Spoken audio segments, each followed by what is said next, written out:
mute, I will mute you. And if you're having a problem unmuting, I can click the button to help you unmute.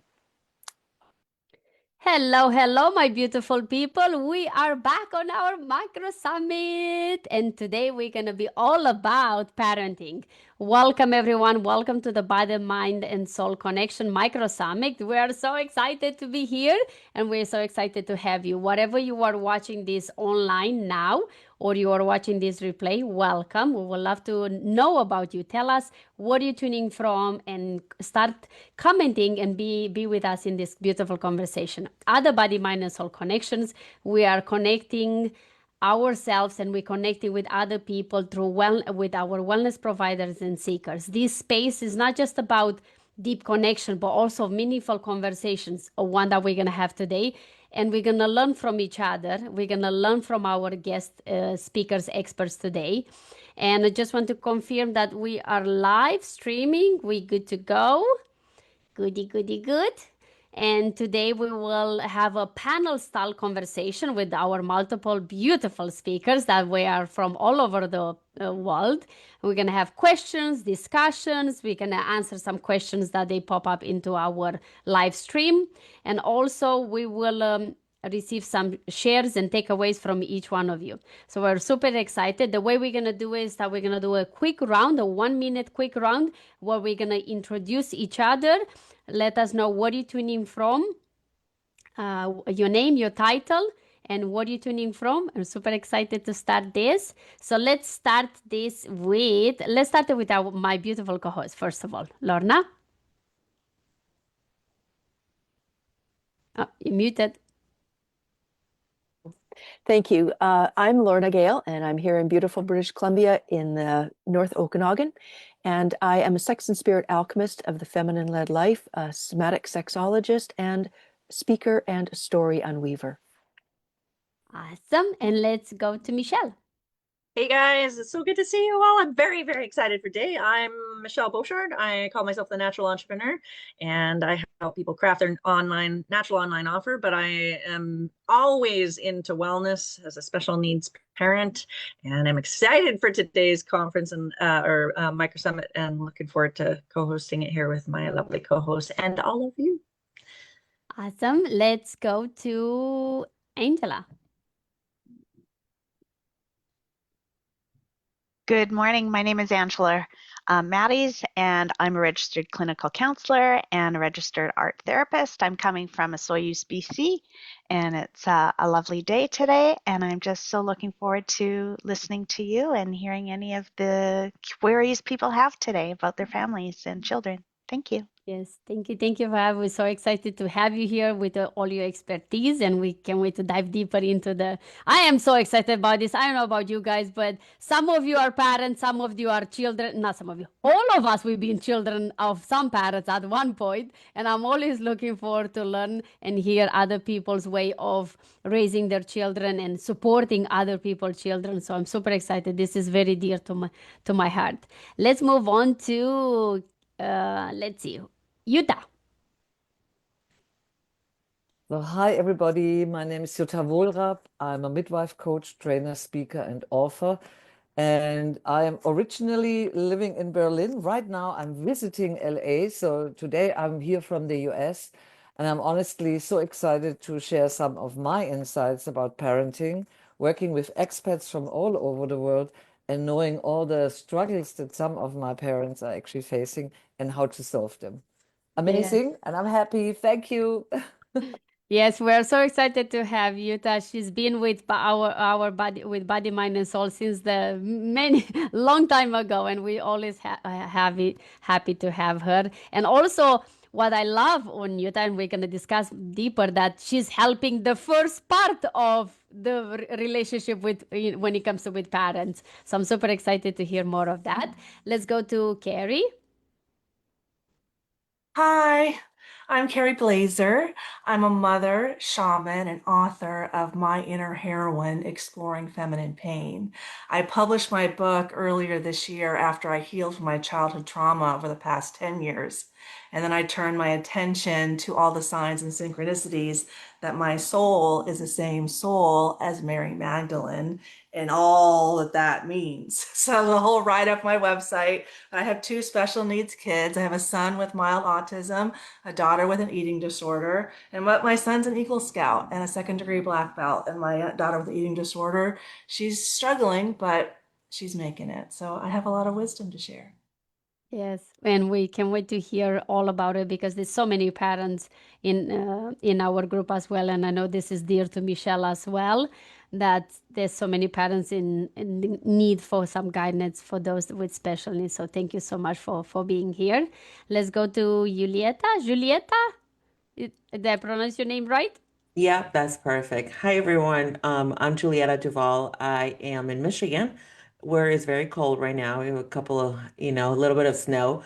But I am the founder and the host of the podcast, The Unschooling Lifestyle. And I became an unschooling mom back in 2020.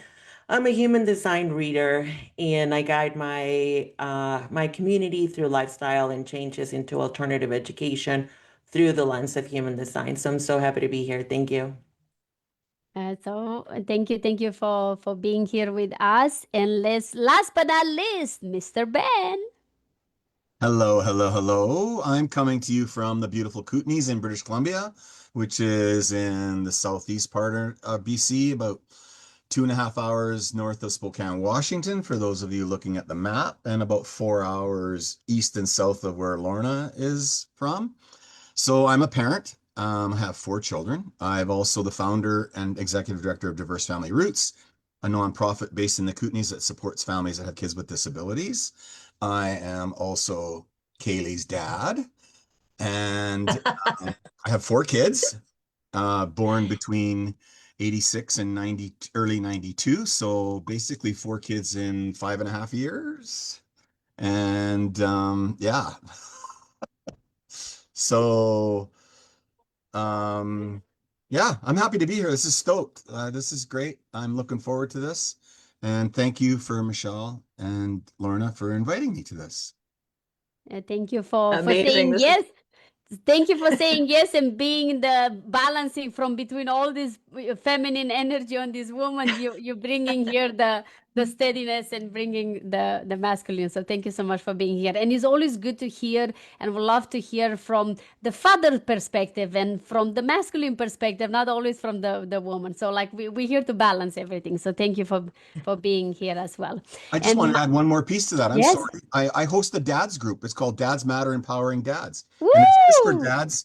And this past week, I had a reach out from Canada Caregiving and taking it nationally. So it'll be coming nationally in 2026. Dads Matter Amazing. Empowering Dads. Yeah. That's what we need. That's what we need. This world needs a bit more support to support dads supporting dads for sure. So thank you so much for doing that. And my name is Adriana Di Marvel. I am your co-host for this beautiful summit with my beautiful sisters, Michelle and Lorna. And also I'm a confidence and communication coach, and I am tuning from Edmonton, Alberta in Canada.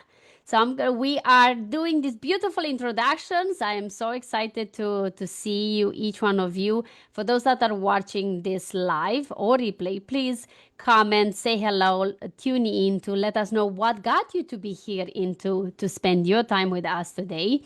And if you have any questions, any feedback, or any something that stood up from this live or as we're going through these discussions, please comment and let us know. And if you have any questions regards to one specific of one of our speakers today, just tag the speaker and then put your question, and then we will address those too. Or probably they can answer as well afterwards. They can come back into the comments. So let's move on to the second part, which we're going to pass it on to Lorna, and she's going to take us to the first round of discussions. Lorna? Thank you. And I loved listening to all of the introductions, the range of experiences, and one thing that is common is the passion and the commitment to parenting, to parents, and to children. So I want to thank each of you in advance of our sharing for you, being that you are here and what you're going to share today, what you bring to this You know, as a parent myself, I have 2 daughters, I have 4 grandchildren, and as a former school teacher, I have varying perspectives and experiences around the whole topic of parenting. And I know that it is a topic and it's an experience that is complex. It is rich. It is one of the most fascinating journeys and experiences that life brings us. And as Adriana mentioned, you know, we all have been children, including even the inner child that remains. That we have this experience about parenting that that often is, and there's somehow this sense that, yeah, here's these little bodies, but as we know, that it's so much more deep, and it's not just bodies. There's the mind, body, and soul. There's so many different elements, and I'm really looking forward to what you will share with us today as we go through this. So in our first round of questions, I want to invite you to speak to this aspect of parenting, that parenting shows up. It's experienced differently by each person. And how do you personally look at parenting? What has been your point that brings you to this place of speaking about it? I'm just going to leave it at that for right now, to why you're feeling the passion to speak today. So if you can go ahead and use your virtual hand, I'll call on you, and you can speak in the order you've done that. So really the question is how it shows up differently, and what is it that, how do you define it? How do you look at it? And what is your passion that brings you to speak about it today? And Lorna will have 3 minutes for that. Is that right? Yeah, we'll do 3 Okay. minutes. Mm-hmm. I think I saw Carrie raise out. There's Ben. Okay. All right, Ben, please. So the virtual hand will be, Carrie's got it up as well. Excellent. Okay, thank you. Ben, please go ahead and share with us. So, come from a life of footloose and fancy free before we had kids. And so once children were born, starting in 86, okay, this is all right. And then Kaylee came along, 88. Uh-oh, what's going on? First seizure at 3 months. Whoops. What is this all about? Where's the manual? There is no manual. There was no manual.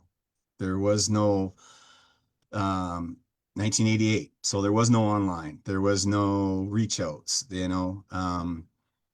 Not in, it's almost like a not in my backyard sort of thing, right? Because nobody knew, nobody had any expertise or anything like that. And so our plan, we were actually going to have 6 kids, believe it or not. So we ended up with 4.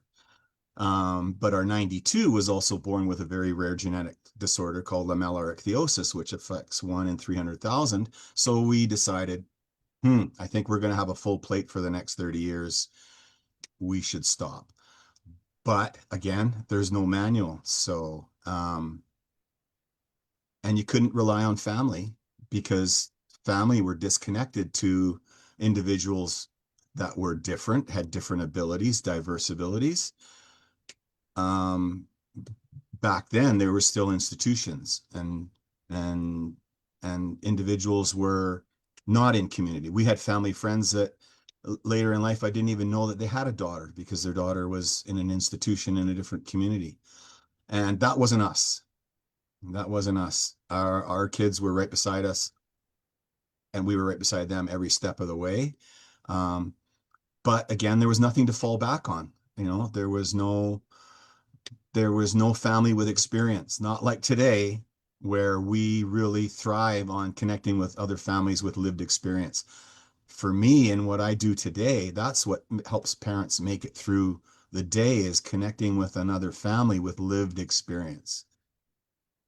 10 years ago, we never heard of that word, lived experience. Didn't know what it was, right? And today we hear it every day. And so what I like to do to this, what gives me the spark, is to help other families. And because they're coming into this the same way I did, except for they have a much more vast accessibility to resources and information than we did to outdated textbooks and textbooks that were designed for people with disabilities to be put somewhere else away from their families. So how's that? That's wonderful. Thank you so much, Ben, for sharing. And there's the music. That's what it sounds like. So again, if you are sharing and the music goes off, please finish the sentence that you're on. Ben, thank you so much for sharing, and certainly gives a glimpse as we begin our micro summit together, a glimpse of your lived experience. So thank you so much. Carrie, we'll go to you next, please. Yeah, the reason that I joined today is to share the wisdom that I've gained. I'm 55 now. I had my first child when I was 28. I had a very traumatic childhood, but I still went on to be very accomplished. I was taught by society, by my parents, that I don't need a man. I should go get a college degree and a job, and then I'll get married and have kids, but just do everything, Carrie. Do it all. Now, that sounds like a trauma response to me, but of course, I didn't know that then. Even my parents, yeah, Carrie, get a master's degree in East Asian religious studies, learn Chinese, live in China, live in Japan, marry a man from Israel, leave him in America to get his degree while you're going to go back to Asia to finish your degree. Like, it was just the level that it was like there was no guardrails, there were no boundaries. Like, that's not healthy, Carrie. That's not possible, Carrie. You can't create a healthy nuclear family like that, Carrie. No, it was all get yours, Carrie. Do you, Carrie. Just keep collecting more and more and more, like workaholic, workaholic, workaholic. And that's the environment I was raised in.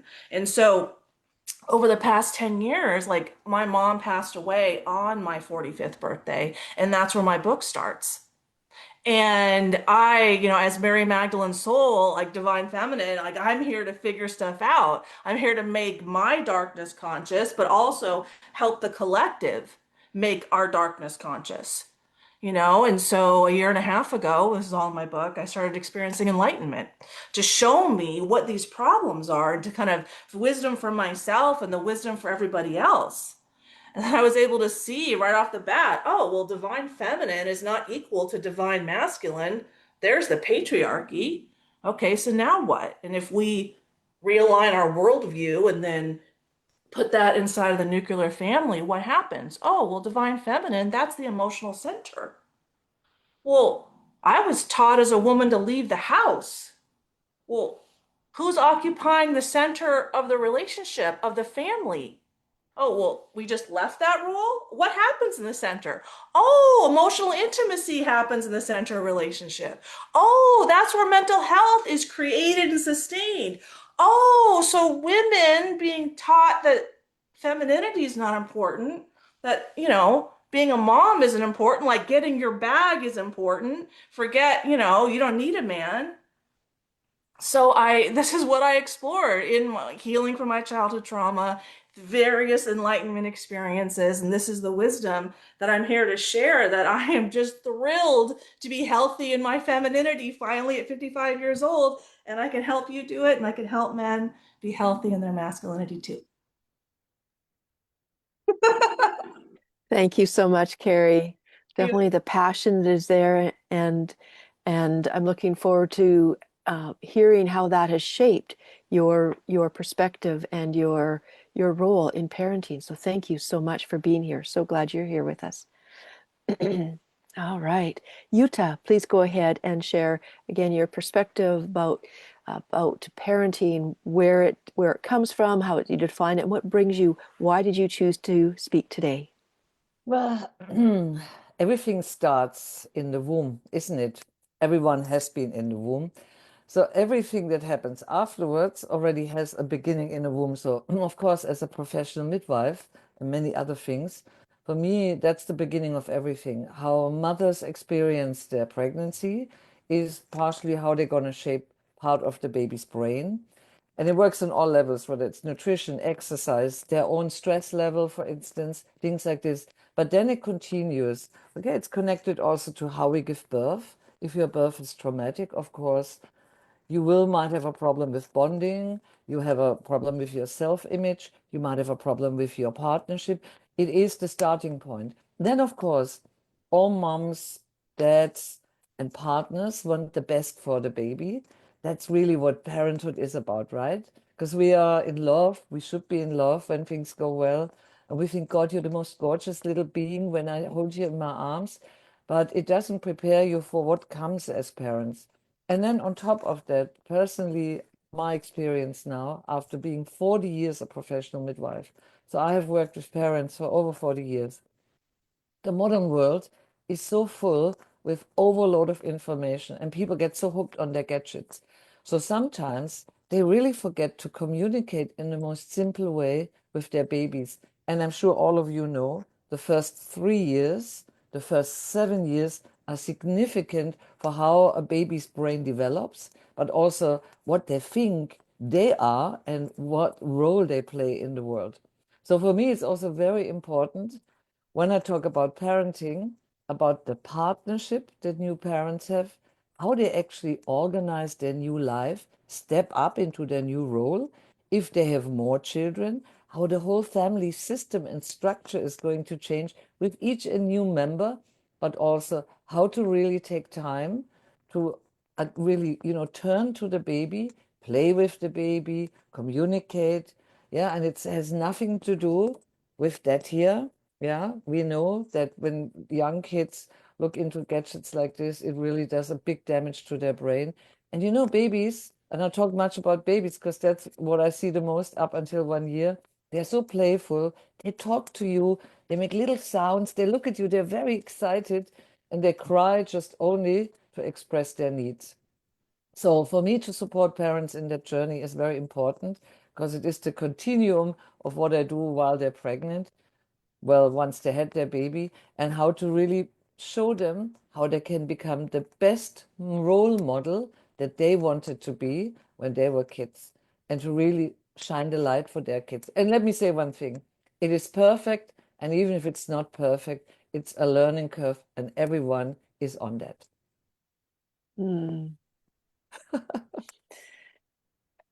Jutta, thank you so much for your wisdom and for creating that picture of that journey. Thank you so much in the role that you play. Angela, please go ahead and share with us. Yuta, I'm so glad that I get to go after you and continue in the lifespan. So that's wonderful. So I have been working with families for many, many years. I started in 1988. Woohoo, that really dates me, I know. But I have been working with families across the lifespan for many, many years. And I have a family of my own. I have 4 children, and we've walked through the adoption process.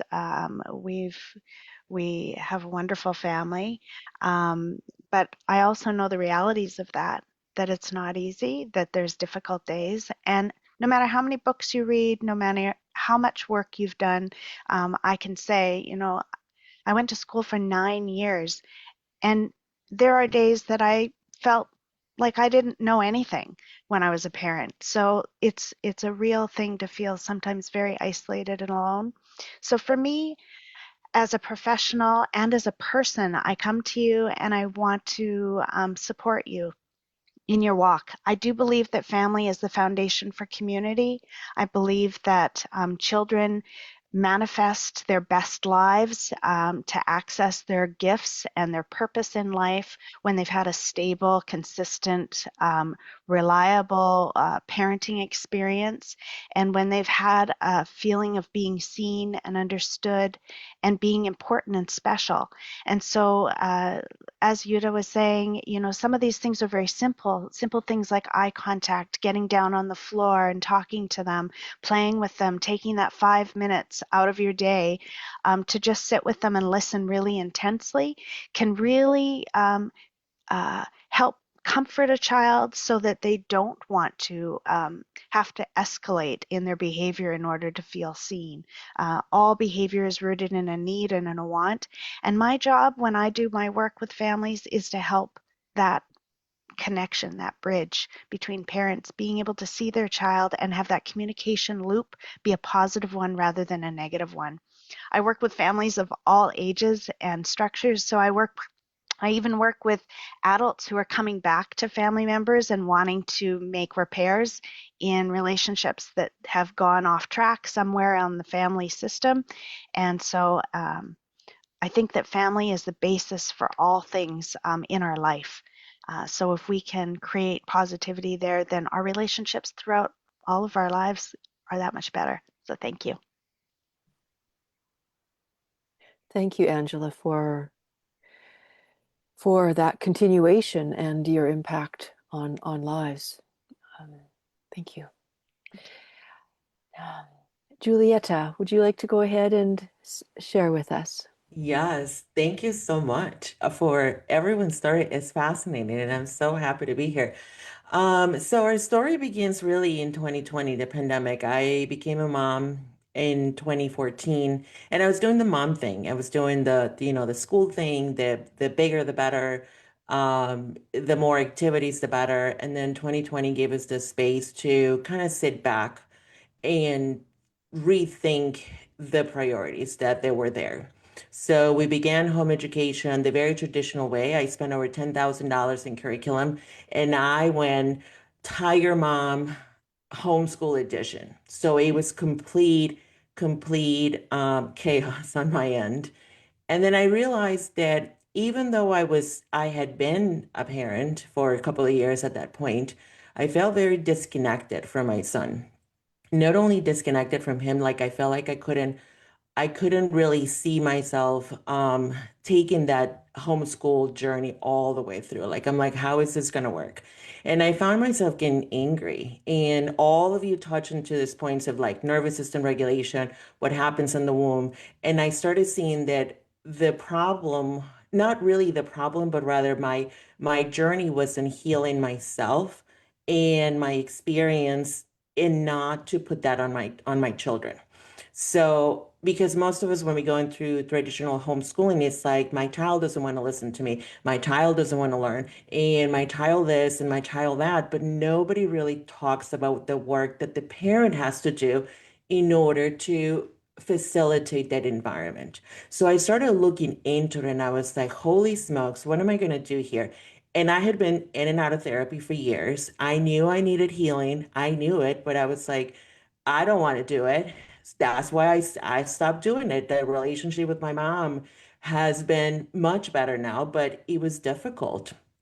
And so I just kind of started doing it. And as I started realizing this, I'm like this, then I started seeing our way of living as a lifestyle, not necessarily as a just home education, but it started spreading out into every aspect that we did, the way we did our jobs. And I had been a flight attendant for almost 20 years. So I have been living out of a suitcase for almost 20 years, completely outside of the norm. So being a home education family was like going on that realm. And then I found unschooling, and everybody talked about play and, self-directed, but I'm like, how can I give to my children something and the freedom to be who they are when A, I never got that opportunity from my family, and B, I don't even know what it's like. I don't even know what I like. So how am I supposed to facilitate that? So now my job, what I love to share is that A, it can be done. B, it's sticky, it's messy. But if you are ready to do the work, I can guarantee you that home education, however it looks like for you, it is going to change your life, and it strengthens the family unit that is so, so, so valuable. And I continue on this journey. It's never perfect, but it's a work in progress. So I am so happy to be here. Thank you so much for having me. Mm. Thank you so much, Julieta. Loving that experience. Michelle, please go ahead, and if you would share with us as well of your experience. I know that you are a parent. I know. I'm just so excited because I feel like each of you is a piece of my life's puzzle that I needed at one point or other. And I feel like we have this interdisciplinary team ready to serve these parents. I'm so excited. If I had only had a doula for my home birth, like Jutta, and the unschooling assistance to support my severely autistic son when the school system failed him and locked him in a room and with buzzer locked doors and wouldn't let him out, and put him in a place with a helmet on that he hated. And it was just awful. And Ben, obviously I connected with Ben because he's one of the people that connects for supports. But in my journey, my daughter who experienced mental health issues because of my son's impacts, could have used someone like Angela. And I've gone through a similar process to Carrie in terms of trying to define myself and my own existence and purpose and rebalancing the masculine and feminine when dealing in crisis. Over the last 10 years, I think we calculated, recently admitted my son into care. He's severely autistic, and he had like 4,000 episodes of violence over the last just 10 years, and much less his whole life. And so my real intent and purpose in serving him and developing a homeschool and a homeschool delivery thing, because I had to support I built a team to help him learn from home because the school system failed him. When I did that, I started to help other parents and design something that would work, but it was too expensive for special needs parents because they need extra qualification support workers to do. And so I started looking at ways not only to generate the money for the class action lawsuit that my lawyer said I had, but also to support the worker team to be able to support him and other families. And as I looked into how to fund those things, digital marketing ultimately, and online coaching and teaching people how to use digital means to generate revenues became a bake sale for me to be able to, a social purpose enterprise, to be able to generate revenue that can be provide the kind of breaks that Ben knows that families need when they're under these kinds of critical pressures. So my whole shtick in even being involved with body, mind, and soul is to balance myself, but then also help online entrepreneurs in the wellness sector and any other online sector to develop their skills and generate revenues, because in delivering my services to them, it generates the money to support respite and homeschool delivery for parents with special needs. So I am writing, Yoda, you nailed it on the parental journey. I'm going to finish my sentence. Is that I'm writing my book now that my son's in care and I have time. And I'm going to go through all of the stages and do maybe the book. I don't claim that it will be the book that Ben was looking for, the manual, but maybe a place to start where people can start to contribute to the life cycle of a special needs parent and understanding ahead of time what the journey will be. So I want to be a Jutta when I grow up. That's me. So I'm really excited that you guys are here, and I'm just stoked to listen to what the questions are going to be, your answers are going to be to Lorna's questions. And I love, Michelle, how you connected each of the pieces, and I would say that that's a big part of it, is that there are so many different pieces to parenting, and each of the perspectives that's being shared here in the wisdom. Adriana, we would love to hear you speak as well, because I know you bring another piece of the puzzle. Yes, I am like a child, like, ooh, I can choose my own parents now. I can have multiple parents. I don't have children. So for me, it's like I can allow the child, the different parts of child in me to come up and then choose his own parents. It depends of the levels where I'm at. And as I'm growing and as I'm reparenting myself, I can have my own models now. I can choose my models. And I'm learning how to change my perspective of how I see my parents, my natural, that they gave me birth, my parents, which I didn't have that perspective. I had only one perspective, that they fucked up, and their fault is for everything that will happen in my life. That was one single perspective I had for many years. And then the last couple of, I will say, decade, I start understanding and becoming friends with all those inner children, with all those parts of me, that they were rebellious, that they were mean, that they were upset, that they were frustrated with my parents. And now I'm teaching them and showing them a different opportunity. And I had the opportunity to learn that. I learned family constellations, internal family system, emotional decoding, Reiki, you name it. I think I did most of them, because I was in seeking. I was seeking to understand me, because I never had opportunity to understand me.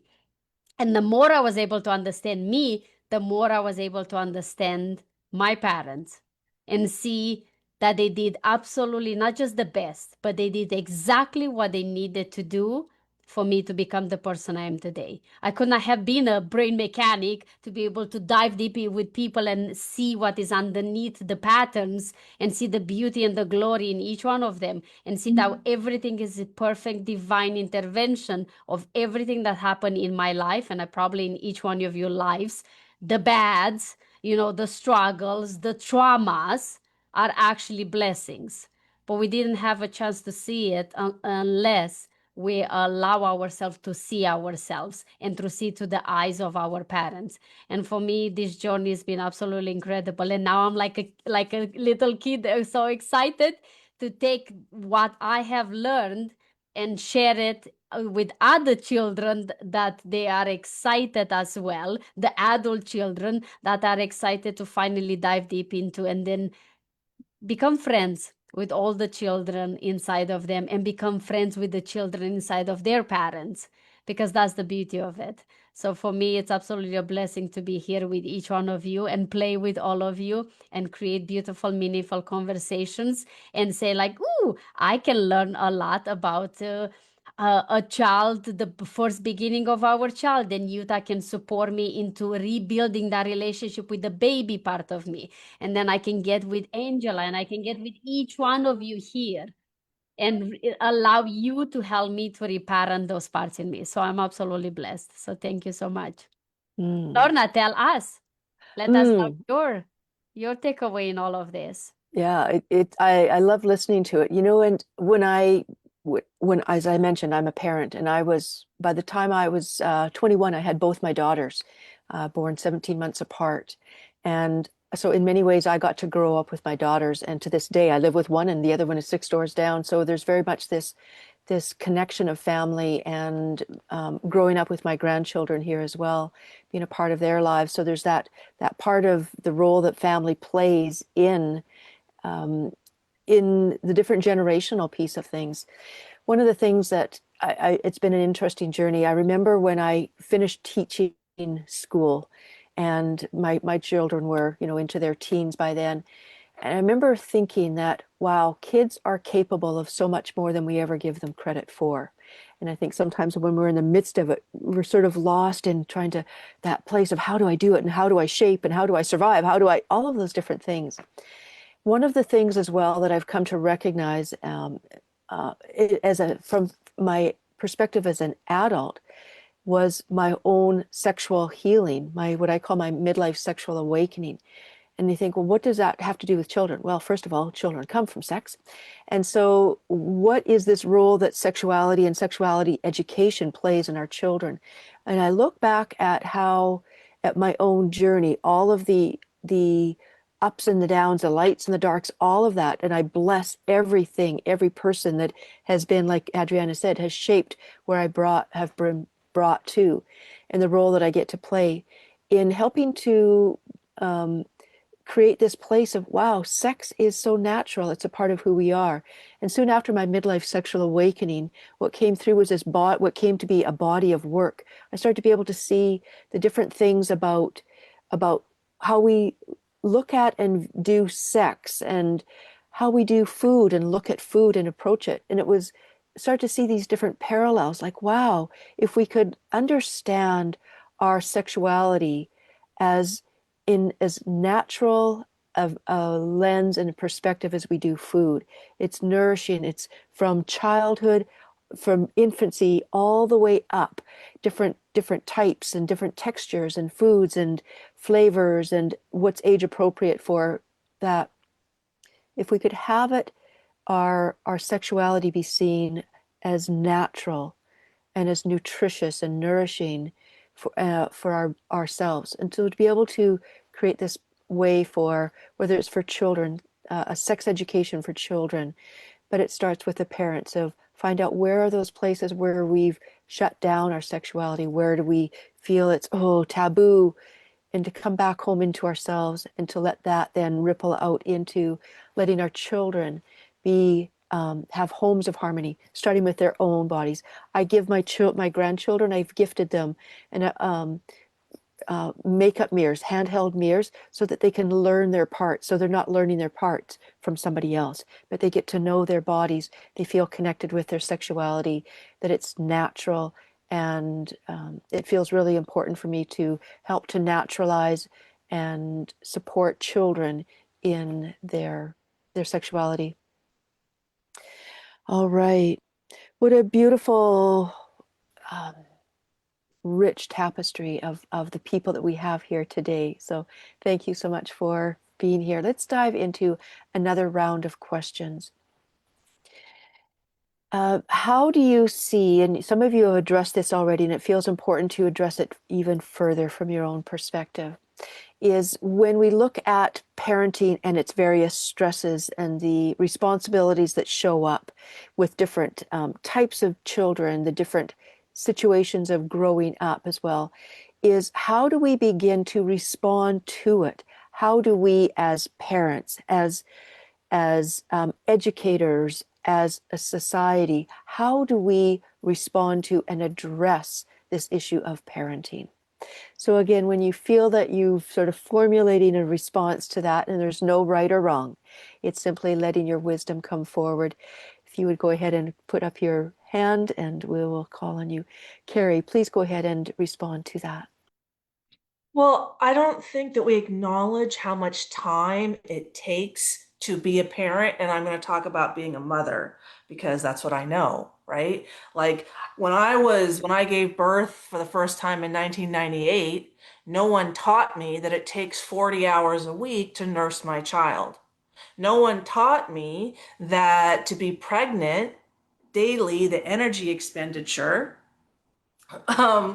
is like running 2 marathons. No, and people taught me to let my son cry it out, not go to him when he's a baby. And so now I'm like, looking back going, all these things that I was taught that were good. Oh yeah, put your child in daycare at 6 weeks old. Go back to work. Like, no one taught me how long it takes for my body to heal. No one taught me a lot of stuff because what they were busy teaching me is that I don't need a man, but I need a job.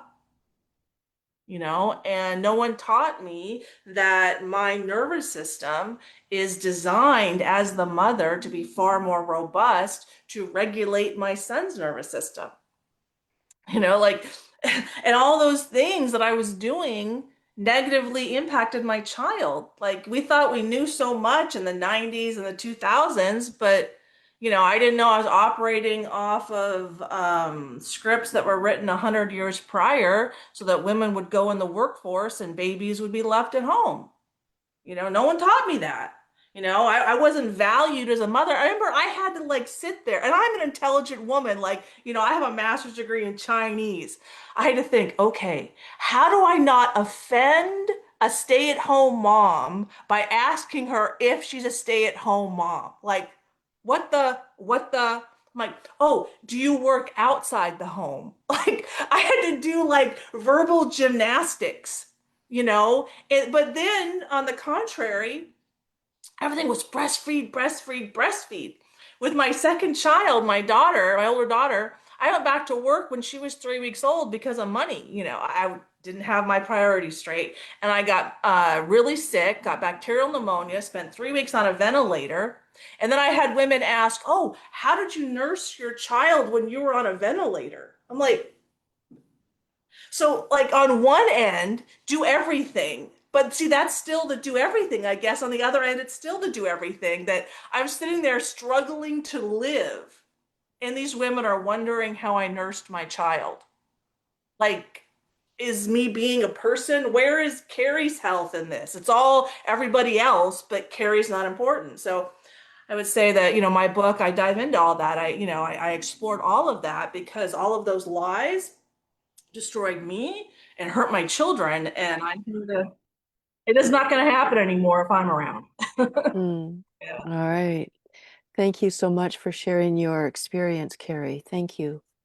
Angela, I'd love to hear from you as well, please.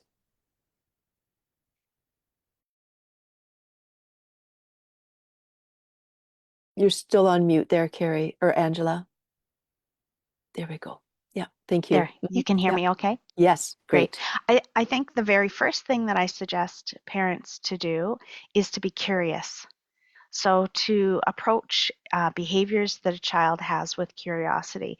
And the one frame that you can use is their basic needs. Have they had enough sleep? Sleep is such a big thing. We think that behaviors are in themselves a problem, but sleep can actually be a problem, and it can be a sleep problem, not a behavioral problem. So we have to be careful not to characterize something or diagnose it as being a behavioral issue when it might be a dysregulation issue where they're not getting enough sleep, or they're not eating the nutrients that they need, or they're eating the wrong foods. They're maybe allergic to something that they're eating. Um, and then looking at their emotions. Do they have the words? Such a basic thing, but I speak with adults that have difficulty being able to decode what's happening in their body, which is maybe the first thing that you recognize, to being able to name a word of what you feel, to say what you need. So there's a feedback loop that we have with ourselves, and if we're missing pieces of being able to notice what's happening in our body, then it's hard to be able to share that with somebody else with effectiveness. Um, so being able to decode your own self, but then does the parent know the signs? Their child. When we're curious about our parenting, we get to know the very nuanced things. But there's also that part of us as a parent that we get to know what our signs are in our child, that they're not happy or that they're not coping well, but we may have defenses that come up in ourselves that block our ability to be open to our child and to respond to them in the ways that they need us, because we might have anxiety about where that behavior is going to take us. If it's happened multiple times over and over where we haven't had success in being able to help a child to calm down or to be able to resolve the issue, then that becomes a negative feedback loop. And then that becomes a dance that is repetitive, and the child knows the dance. And when you do something different, then the behavior can increase. And so even when you're trying something new that you read in a book or somebody gave for advice, and you say, well, that didn't work either, working with somebody is helpful, because I would tell a parent, and consistently do, that whenever we try something positive and try and stop a behavior, by trying something new, the child will look for the way to find our old way of being. So to expect that the behavior is going to increase, and having that support around you while that behavior is really ramping up is sometimes really helpful. And that's where having somebody who's coaching you or supporting you can be really helpful. And then the last thing that I would quickly say is that looking at yourself and how you're coping is super important. Children mirror us, and they're connected to us. They feel us in ways that nobody else on this planet does. And so we just really want to make sure that we're taking care of ourselves, regulating ourselves, and learning how to just um, self-care and looking at ourself first. Thanks. Thank you so much, Angela. And you and Carrie both brought out that aspect of that that caring for that person that's essential to this. So thank you so much. And as I'm hearing people, it really is what's being emphasized is this aspect that we've heard is it takes a village. And so thank you for being a part of the village, each one of you. Ben, please go ahead and share with us. So how do we respond? So as a parent, but I'm going to take it as the group, the Diverse Family Roots group, supporting families. So families that have children with diverse abilities, disabilities, whatever term you like, are going to carry it for as long as they possibly can before they reach out. Right? And so when families reach out, they're in crisis. And because they just can't do it anymore. And so, and when they reach out in crisis, they want the support now, not in 48 hours or 72 hours, because no, I need the support right now. And so with what we do is support families right now, because we've all been there. We've been in that crisis moment when we're reaching out. And it takes a lot to reach out because you're bearing it all. When you're reaching out at that crisis point, you're throwing everything on the table right there. And so it's really, really key to not respond, but to support and to understand. And once we've made that connection with the family that's reached out because they're in crisis and they understand that we get them, right? That's a whole load that comes off their shoulders. It's like, wow. And often the response is, where have you been all my life? And get that lots and lots and lots. And so Angela said a term, just to be really brief, because I see the clock ticking. She said self-care. 15 years ago, if you said self-care to me, I'd say, what is that? I don't have time for that stuff. What, don't tell me. What's this? Somebody at a desk created a new word with a new term, new definition, and so now I'm on the soapbox with my dads saying, you know what? You guys, you got to look after yourselves, because a lot of them are the primary caregiver for their kiddo. And so if you want to keep doing what you're doing for your kiddo, you got to take the moment and look after yourselves, because if you don't, you won't be able to. And from hearing it from me, who's the guy that came from mining and said, I got no time for that. Let's go in there and get her done. 4 boots, let's go. And so now they're hearing this and saying, and the feedback is, wow, I took my bicycle out for the first time in 6 years. It was amazing, and things like that. And there's just so many examples of that. And so I'm glad you brought up that self-care, because it's super, super important. But in a support world that's dominated by females, to have the males saying that self-care is important, that's a huge breakthrough. That's a huge breakthrough, right? Because there's a lot of guys out there, I'll be real quick, is they carry that alpha male persona. I don't carry the alpha male persona at all. My best friends, most of my friends are women. I love hanging out with women. I get kind of sick from hanging out with the alpha males, right? And because it's not real, it's a show. And so anyways, self-care, I'm glad you brought it up. That's it. Thank you so much, Ben, for sharing that. And yes, that aspect of self-care is so, so huge. And as you were sharing, it also made me think how often, because of that disconnection from that own emotional part and caring for oneself, that men often, in a world where women are the ones that birth the children and are often the primary caregivers, that there's this idea of the disconnection of the family or the father from the children in some way. So I love when you bring that up, that often men are primary caregivers in many situations. And what it also highlights is that when the fathers are there caring for them, they're not babysitting, they're parenting.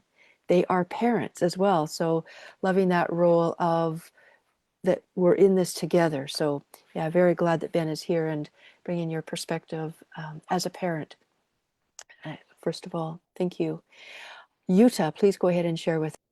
Okay, so first of all, I love all of what all the people talked about before me. And it's the same like as if you're in an aircraft, right?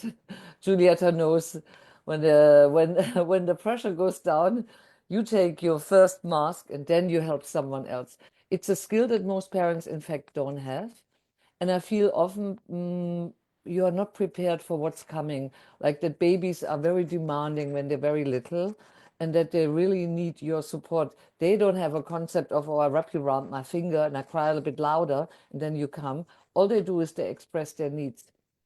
But I want to come back to a few points. First of all, I think depending on also in which country you live, I'm very lucky in those regards. In Germany, women get 1 year of work and have support, and husbands or male partners or partners of any kind can also get parental leave. So that allows people to really grow into their parenting role. And I agree, the alpha was a man that was also brought up by a woman. So when we look into the bigger picture of society, I think we have to change the whole way that we look at who is what and who has to become what. Yeah, because we can't just say it's the alpha that is doing the wrong thing. I agree, because I'm looking for female leadership.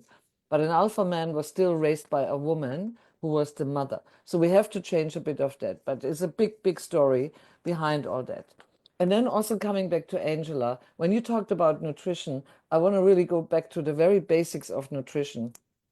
And I have to say, it comes back to also that you have to think a young brain and a baby's brain and the pregnancy needs a lot of good omega-3 to develop, because in the second trimester of the pregnancy, the brain is actually built. And that's where we need a huge level of omega-6 and other fatty acids to come through the placenta highway. There's a big study that, if your brain is inflamed, you're more likely to have autism, ADHD, you have depression and things like this, whether you are an adult or whether you're a baby. So, for me, I work on all those levels, and it has great importance to really go back to the basics. And the basics is already nutrition. But one more thing before, the clock is going down. I come back to babies, because babies are the ones that learn everything about them. When babies cry, they really only tell you what they need. I need someone to be here because I've never been alone. Sorry, I grew up in the womb. It's noisy in there, and I hear you all the time. They need a positive response, because that's when they learn everything is there. Whatever I need is there for me all the time. However, parents sometimes need time out. So they need support from their neighbors, from their friends, from their partners, and not to separate, but to really learn. I need a bit of time out so I can take care of myself, and then it's your turn, and then it's our turn. So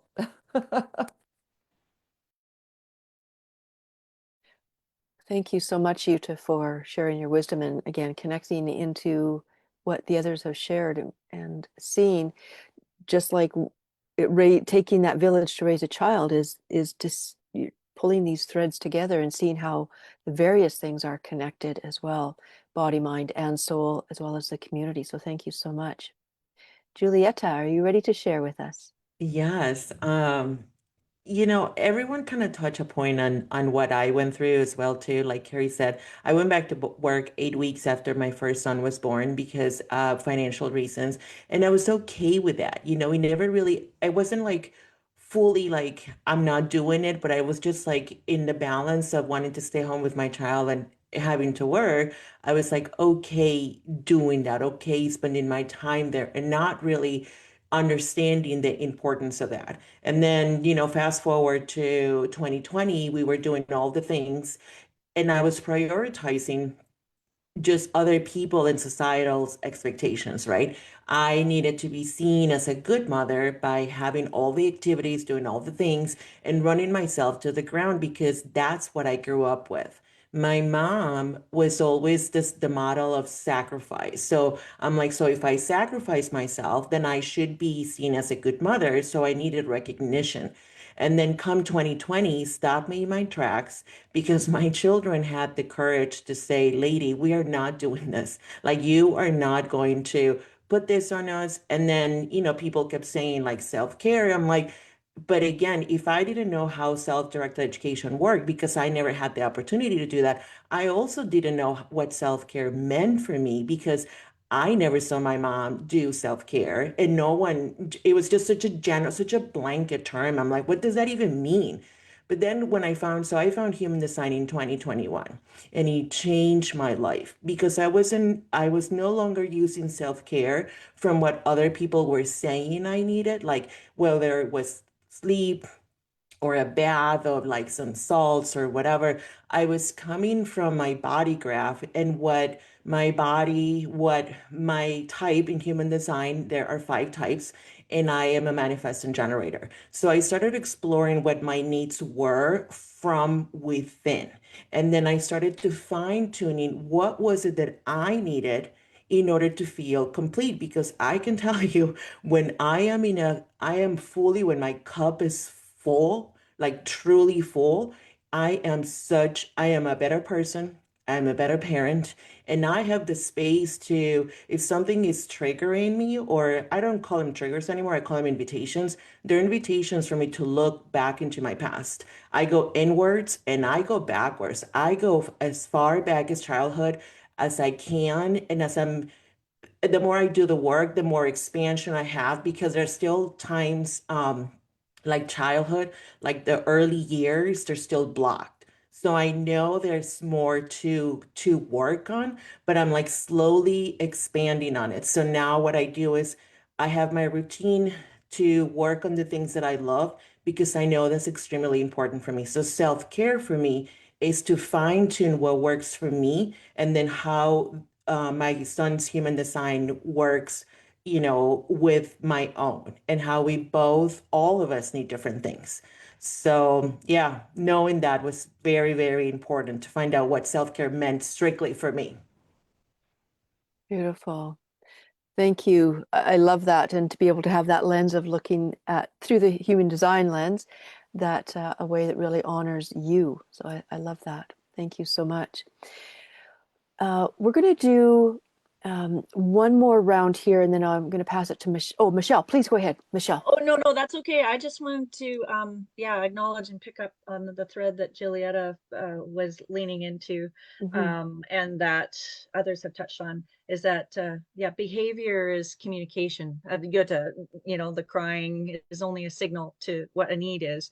And with my feel like my son has been one of the greatest teaching. We're supposed to be the parents and teaching. My son has been my greatest teacher. And it's because it forces, like Julieta said, you to go back and learn and reprogram everything. But what I wanted to kind of touch on was how we design our education. And Julieta, I know you'll probably get into this when you're talking about your unschooling. When we're learning, my son would frequently have behavioral outbursts and have these extinction bursts, like Angela talked about, to overcome when we were moving into a new skill development and they were pushing back against it, right? And he would have these outbursts, and he was trying to communicate what he was doing. And I was, as a parent, like, I was going to get him where he needed to be. He needed to be independent. He needed to be I was the one that was the linchpin that was preparing him for after I was gone. And a lot of special needs parents worry about what happens with their kids after they're gone.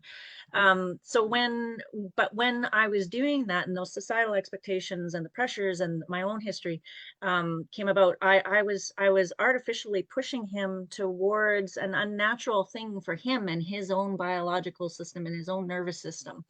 And it was one of the greatest teachings, and why I call myself the natural entrepreneur now, because I think it applies to the business world too.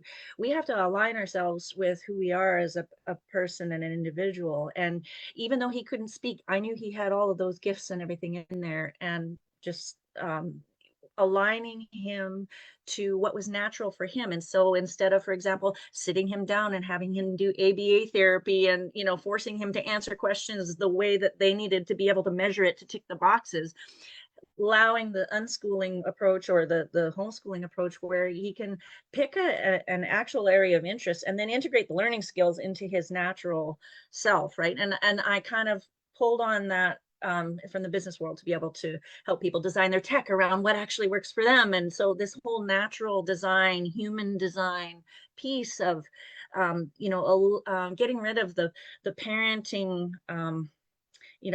cookie cutter template from the education system that produced industrial revolution workers. We need to get rid of that crap and build in the natural systems like the one Ben's doing, and look at the way that we align ourselves and listen to ourselves and our own soul's purpose to be able to help the energy flow properly through them. So that's basically what I wanted to say about and behavior, even for nonverbal kids, is a form of the communication about whether that's working or not. So that's all. Thank you, Michelle, for bringing that up. Multiple connections and threads that you brought into there. So thank you so much for that. And we'll look forward to your participation in each of the rounds as we continue our time together today. In our last round, or our third round, and before I hand it over to Michelle for what she's going to share, is I would love to sometimes in the complexities and in the struggles and the challenges, sometimes the simple joy of parenting can sometimes get lost in those times of, when is this child going to sleep, or when am I going to sleep?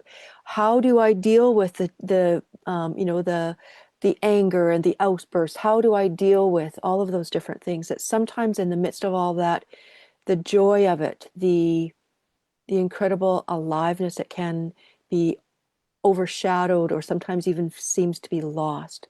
So in this round of a couple minutes, I'd like you to speak to where do you find, where have you found, where do you encourage parents to find the joy, the gifts, the power, the incredibleness of this journey, this experience.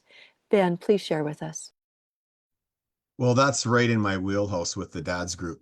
There's so much, there's so many bad days, bad experiences with their kiddos, and when the successes come around, we celebrate them, like share them with all the guys, right? And build on it, right? And go forward, like that. Let that be your energy for the week, and keep reflecting back on those, because you had, for those one or two celebrations that you had 9 or 10 setbacks that really dragged you down a bit. But yeah, it's a constant conversation. A constant theme is for the dads to celebrate the successes and build off them and share them with us, with the group. So because they live in some of them are almost siloed. Some of these dads are almost siloed, and it's the only opportunity, it's the only place for them to share where they're going to actually be heard, and their share is going to have an impact and an inspiration on the other guys that are there as well, right? And that's huge. But we don't think about that, right, until after somebody brings it up, like in the next week or the week after, and says, hey Peter, I was thinking, it was resonating what you said, what happened with your son, blah, blah, with this and this and this. And it really helped me out with a couple things this past week, is because I was always looking in on, like, oh, there's no EA for my kiddo, or you have to go pick him up from school again, or, there's no support from the school. There's no support in the daycare. The pediatrician is not loved. Just to keep building on those successes. And so our daughter is 37 years old, and we still celebrate the successes and try not to dwell on but learn from the backwards and missteps. Wonderful. What a celebration. Thank you. Carrie, please share. This is where self-care comes in. So, and what I mean by self-care is the time that we spend calibrating our nervous system to resonate with love, compassion, and enlightenment, as opposed to fear, guilt, and shame. And this is a time we spend turning our wounds into wisdom. So here's an example with me and my daughter. My youngest daughter, we had an argument. I was wrong, but I didn't know how to apologize. This was 8 years ago. And so I had finally learned how to go into my pain, like surf the waves of life, because I started healing 10 years ago, but I was still a newbie. So I asked myself, why can't I apologize? So I heard, oh, well, you think, like in my subconscious, my shadow, my wound, that if I apologize, she will leave me. I'm like, Well, that's not logical.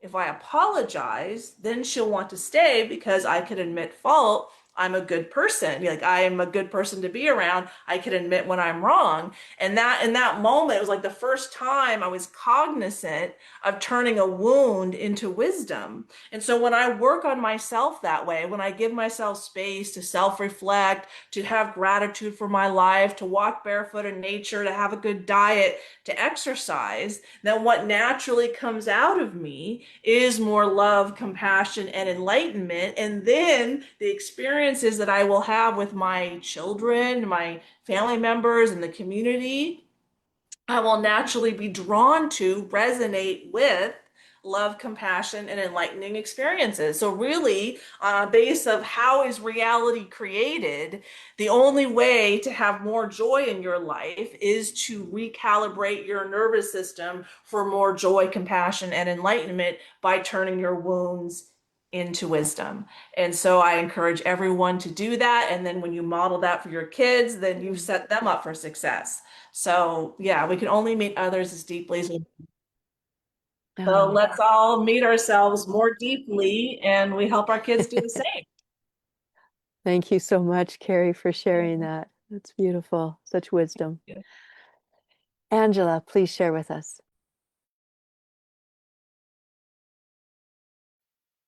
I love the topic about joy. I think that joy is an in the moment experience.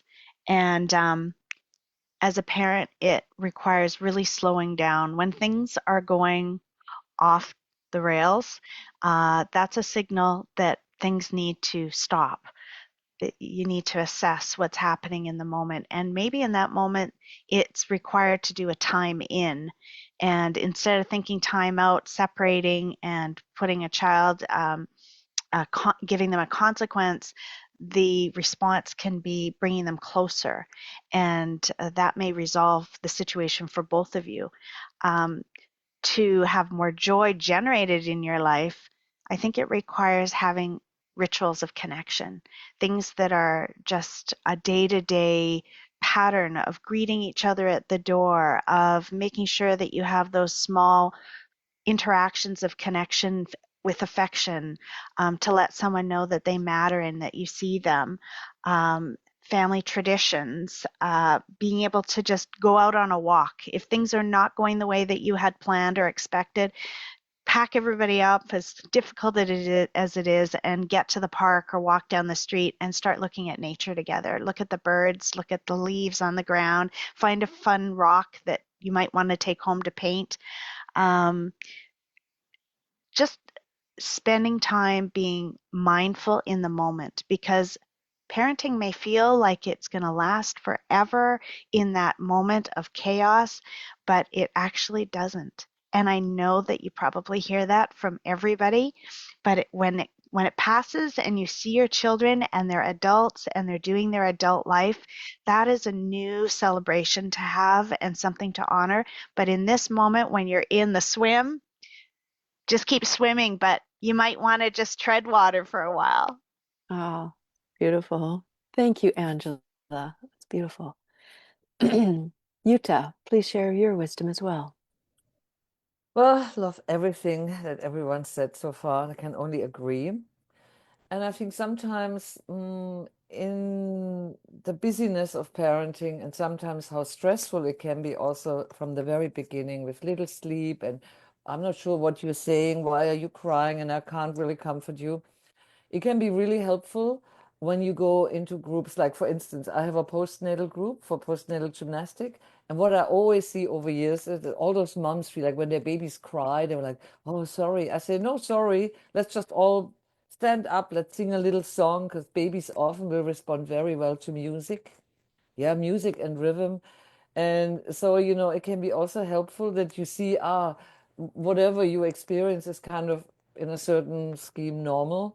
And of course, for parents with kids with special needs, this will be even more important. That's why a group like Ben has created, of course, is so helpful. But I also think sometimes then let go of, the must-do things And I agree, have a bit of fun and also look back every day, think, what was a moment in the day where your baby or your small kid came running up to you, gave you this kind of, wet kiss, where you thought, God, you're so cute, look at you. Or where you could did something that had this kind of response. Because I think we often forget to really see all the things that work well, little things that are fun, and we get so caught up in all the stuff that doesn't feel like fun. And I know babies need routines. They like rituals. They love it because it creates a certain like, aha, aha. When this is happening, I know that is happening. And so, it has to be a mix of openness to be spontaneous, but also of being able to create happy, healthy routines. And also, to really, how can I say, honor yourself for the journey that you're on, but also to be able to reach out for help and then create more communities. And as I said, enjoy some of the happy moments because, they will never come back. Yeah, there you go. Thank you so much, Yuta. Such wisdom here today. Wow. Julieta and Michelle, go ahead and when you're ready to speak. Yeah, so I love back in our early days of homeschooling, one mom, a homeschooling mom, long time homeschooling mom, told me, she said, you can do anything, but you cannot do everything.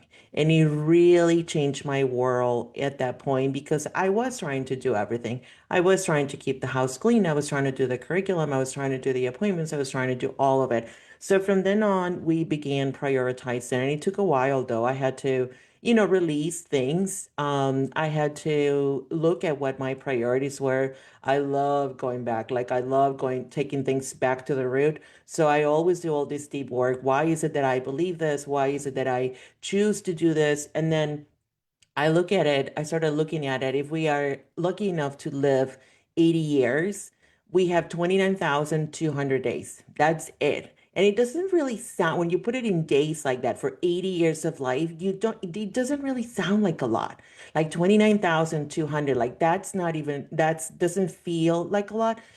And they go by so fast. I think it was Angela that said, you feel like it's going to last forever, but it doesn't. I swear, my boys are 11 and 6, and he feels like they're just a different stage, but it doesn't feel as chaotic because we have the space to be able to have longer hugs, have later mornings. Have the space because our days aren't crowded. So prioritizing what you want to do and the people that you want to spend the time with. And in my podcast, I always close with, your time is precious. I hope you're making it count. And Adriana said something at the beginning, your time is the most valuable currency that you have. So giving it to the people that you are truly invested in and that give you something good in return. It's one of the most beautiful ways to live life, in my opinion. So, yeah, that's the joy. Thank you, Julieta, for that. When you were speaking, it was thinking that aspect of that statement, right? You can do anything, but you can't do everything. Such wisdom there. And as I was thinking, wow, we could do all these gems of wisdom that have been shared today so far. So it's just so rich. Thank you. uh, Michelle's going to share with us some things, and then we're going to come back into another round of questions. And when we come back, we're going to talk about building that village or generating and supporting that village. And so look forward to what you will share from there. Michelle, please, you have some things you'd like to share with us. Oh my gosh, I am just And Michelle, sorry, yes, you get to share in this round, and then if you can from there go as well, please. okay, well, long About story joy. short, About on joy. joy, yeah, Yeah. on joy. Long story short,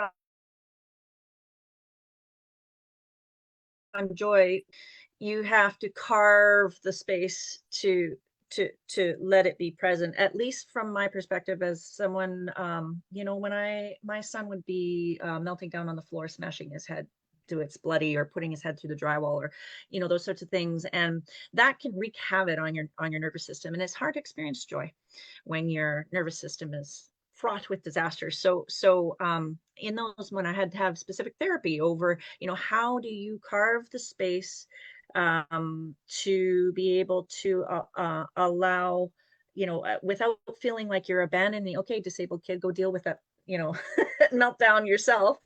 But also to create the space for yourself to be able to realize separately and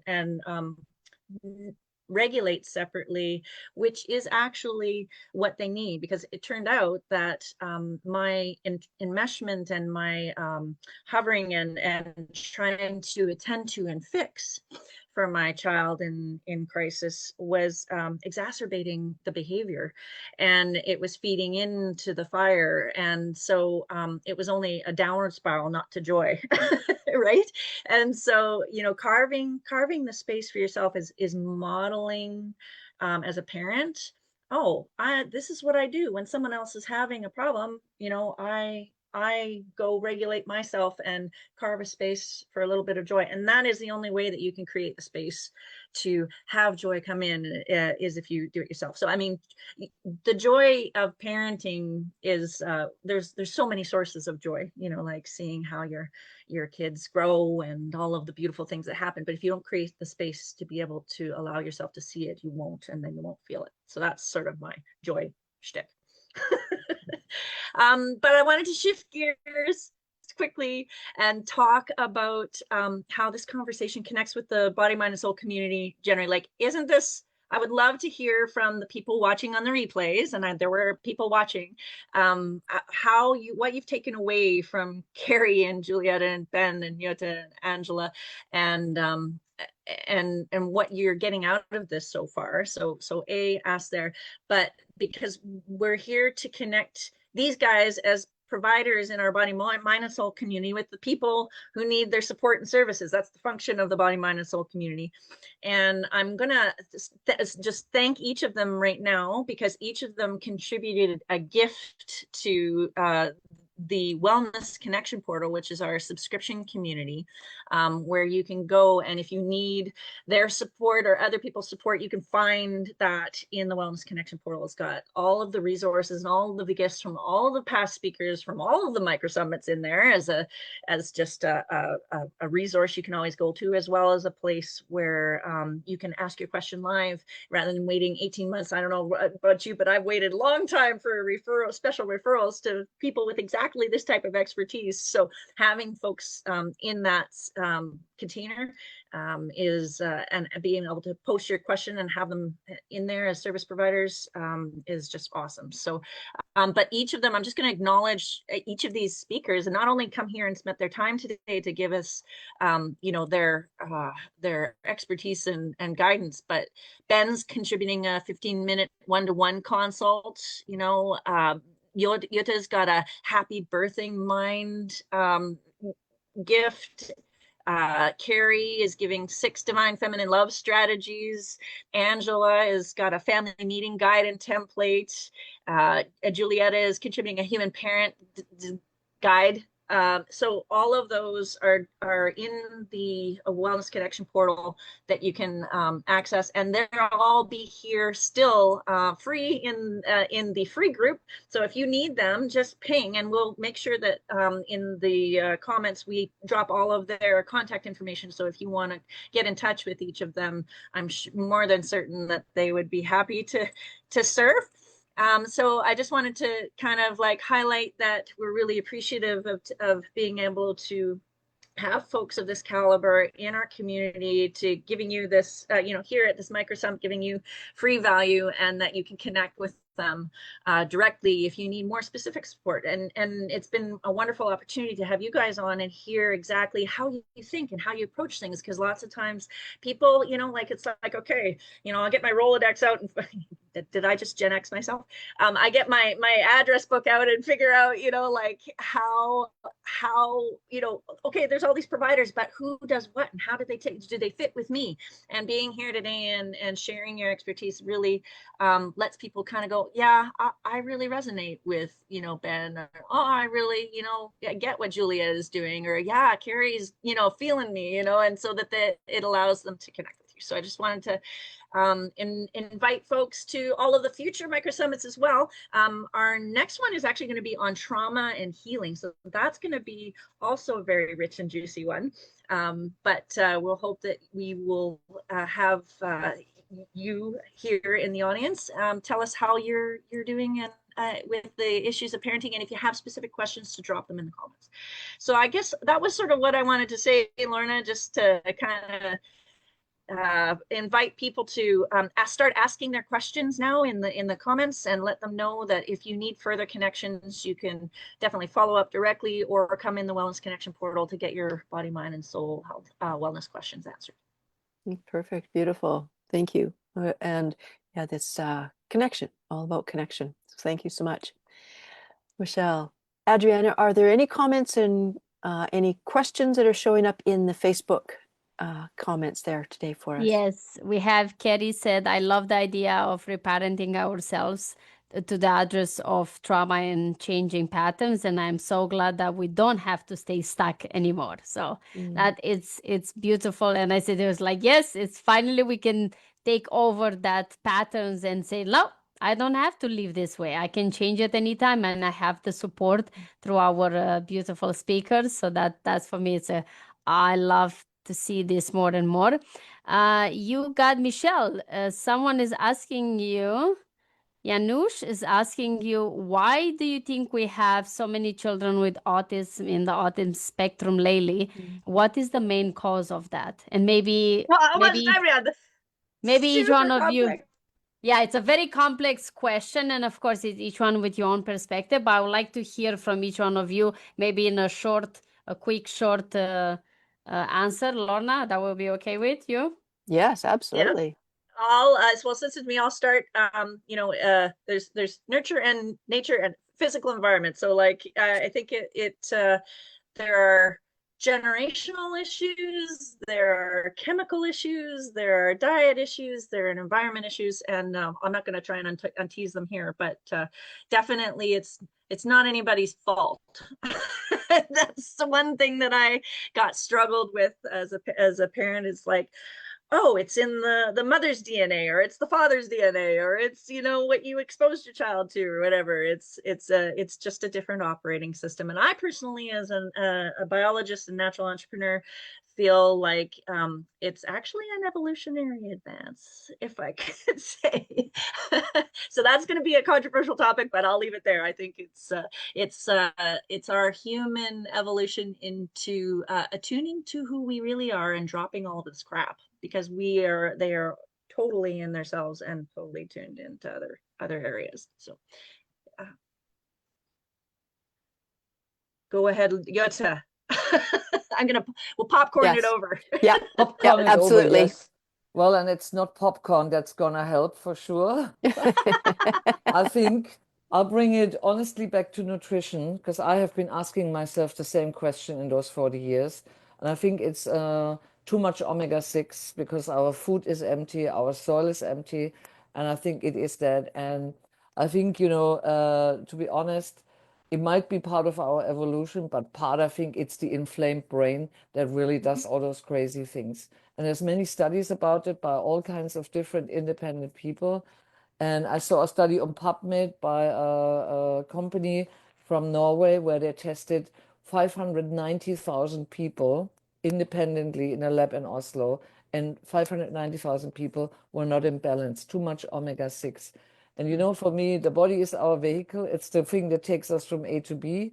So for sure, nutrition is one key for the brain to be more happy. And then all other things are, of course, very important too. Parenting, love, empathy, and, all those things. But yeah, that's one answer I would give to that. Wonderful. Thank you. Carrie. So I have to agree with the swollen brain, and I will say I'm going to offer a different perspective, that I think that as adults we do need to take accountability to how we are negatively impacting our children. And I didn't know it, but my high cortisol levels from my unhealed childhood trauma, created a child with it negatively impacted him in terms of autism, in terms of super sensitive, not being able to have friends, like no social skills. But I also agree that this is an evolution. These are more perceptive beings.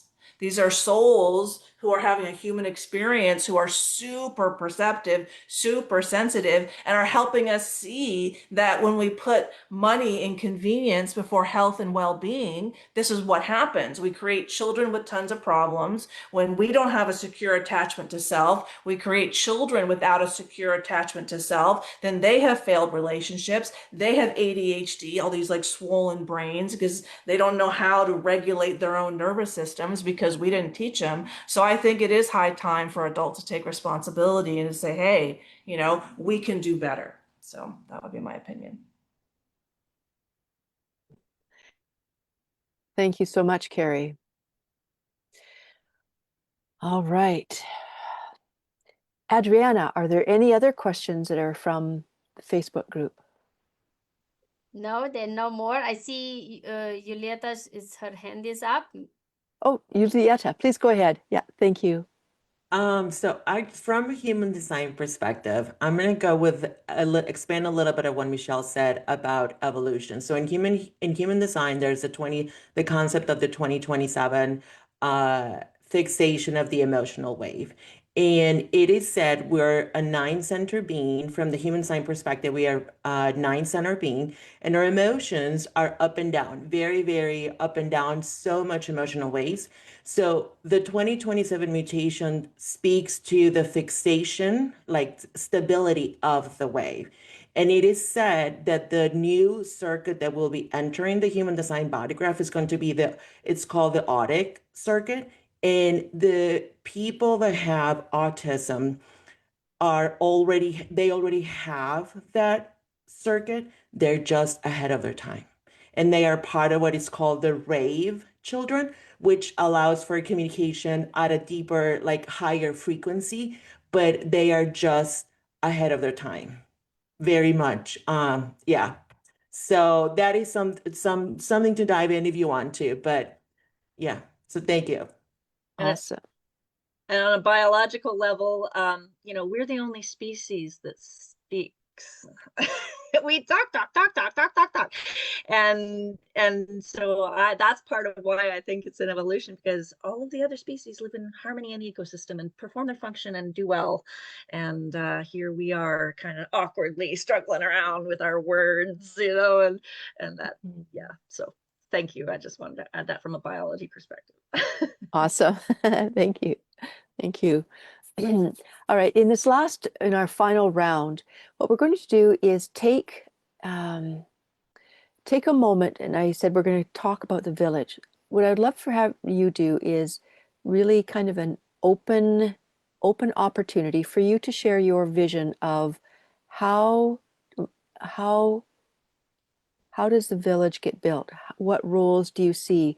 How do we build that community? How do we create that village? How do we let those connections be there? So again, just sort of an open one.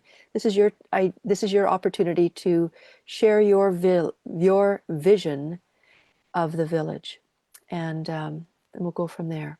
Julieta, please. Sorry, I don't think I lowered my hand from before, but I'll go. The vision, I think the vision is for me, or what I see is for people to know themselves and to realize that it isn't really a personal, like we are going into like more individualized self-fulfillment that allows for that community to be built. And often, when people want time alone, we're judged sometimes like, what's wrong with you? Are you depressed? Are you something? I'm like, no, I really just need some time alone. So that release of judgment from when someone knows themselves allows for the community to be built. So there's always this ability to hold space from a place of fulfillment. And to me, it starts with us as a person, because I am the only one that is in control of what I do, how I feel. I can only control my own body, my own emotions. I can only regulate my nervous system. So by knowing and knowing what I need, then I can give to the community. And yeah, it just starts from within. So that's how I see the village being built, starting from within. Thank you so much. Thank you, Julieta. Carrie, please share your vision. I completely agree with her. Changing the world is an inside job. That's why self-care, self-love has to come first.